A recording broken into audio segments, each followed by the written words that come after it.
Hello everyone, hope you are well on this Wednesday afternoon. I have several things to cover with you. Are we about to go to war with Mexico? I think it's a valid question. You're going to be like, Dawg, where are you going with that? I think it's a valid question. I'll go into that. Also, there's talk about abolishing the IRS, income tax, and some other taxes. Also, more travel warnings for south, the southern border. We need to take heed on that. We need to really keep our alertness top notch, okay? Keep our heads on a swivel. Also, there's some other big news that's going on I need to cover that you want to know about. I also have a hard-hitting, but a very good passage that I will share with you. So stay tuned for that towards the end of the video. But first, a couple of quick things. I saw where there was a big bust in Aurora, Colorado, where we've been hearing about the notorious apartment complexes that were taken over by the Venezuelan gangs. Well, last night, it was either last night or the night before, there was a big bust there where they were really infested in, and they really made they got them flushed out, made a bunch of arrests of gang members. So that is good news. Big old migrant raid. Their heavily armed federal agents stormed the apartment and flushed them out of there. That's what I want to see, man. That's what I want to see. Yes. No excuse why we can't, I mean, dang. Also, at the border, I've been watching some video of that. Y'all, if you haven't seen that, that's pretty cool. I mean, there's more military going down there. The Army is saying that they're putting more units on alert to prepare to be deployed to the southern border with Mexico. We already got the 101st Screaming Eagles down there. We got Marines down there. I mean, not in big, huge numbers, but we got Marines down there, and we have more Army. We have National Guard already in place and more on the way. They're reinforcing, they're rebuilding the wall. Even at night, they're reinforcing that wall with razor wire and making it much more difficult to climb, to scale and rappel down. Some of that video is pretty impressive. I mean, these guys are in full gear. With the helicopters, the personnel carriers. I mean, the only thing I hadn't seen is artillery and tanks. At least not yet. Maybe we just ain't seeing it. But I mean, Trump made it clear that he has designated these cartels as terrorist organizations. That means they're fair game to go after them as they would anybody else, any other terrorist. So this is going to escalate. This is going to go down. Okay. So you're going to hear more about this. The question is, what will be the response from across the border? This Mexican president seems to be a little bit of a doofus. She might be inclined to do something stupid. We don't know yet. But she needs to chill and, talk with Trump. But I would advise her to cooperate. But the cartels, I'm sure, in a large part, really control Mexico. So there's more travel warnings to avoid the border towns for Americans, to avoid these border towns along the border inside Mexico. I would avoid the ones on the American side right now if you can. If you have to, I saw in the comments from yesterday's video, a guy who does delivery. Typically, they do truck deliveries along the border towns there, just inside Mexico, and they were told this week to avoid that for now and just concentrate on Houston. I think he said Houston. Yeah, I would keep a little distance from the border. And if you live near there, let us know what you see on the ground. Tell us in the comments or email me. Either way, we would appreciate it. What else? So that was a big win. The border is getting built up, with them attacking, with them making these. I think this is going to happen. They're going to go after these cartels. You may not always hear about it, but There's already a lot of talk and chatter about gun battles, IEDs, improvised explosive devices, attacks, kidnappings, you name it, all kinds of crime that's riddling, it's ramping up big time all along that border. My concern is it's going to cross over into the United States side, if not already. Even if you're not near the border, I have a feeling the cartel is pretty deeply embedded into our country in the United States. You know, and they've been making oodles, billions, millions and billions of money over the years, and they're not going to give that up easily. They're not just going to say, okay, all right, we stop. You know, so they could cause a lot of damage. I mean, they could cause a big ruckus, and they just may. So I think, I don't care if, even if you don't live in a big town, if you don't live near the border, if you don't live in Texas, California, Arizona, we need to be alert. We need to be alert, y'all. I know I talk about that all the time, but I think we just need to keep it top of mind when you go out. All right, just be aware of your surroundings and who's around you and what they're doing. You know, and if you have a gut feeling something's not right, come back later, avoid it, go away, get out.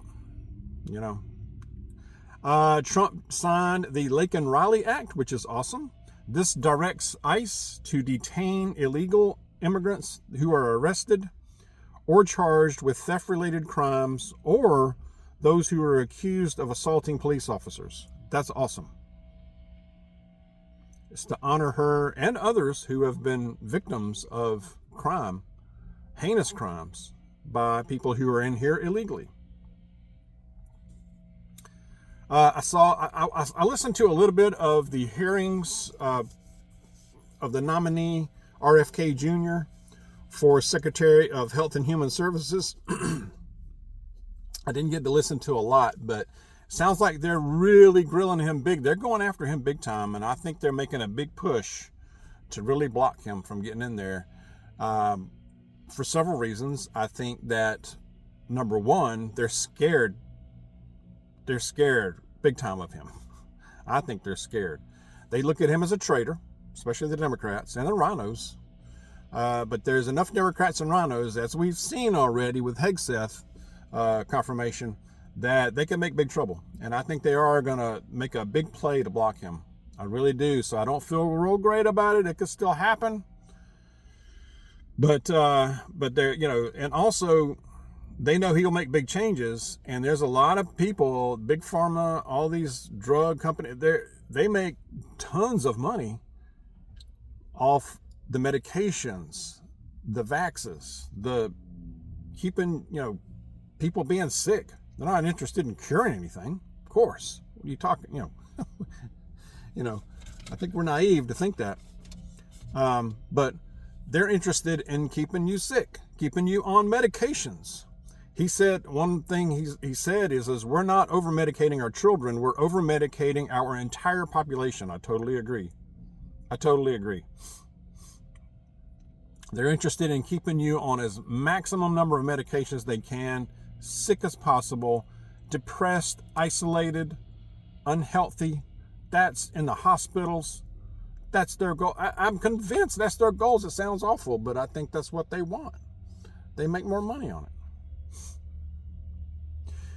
U.S. Congressman Buddy Carter has introduced a bill to abolish the IRS.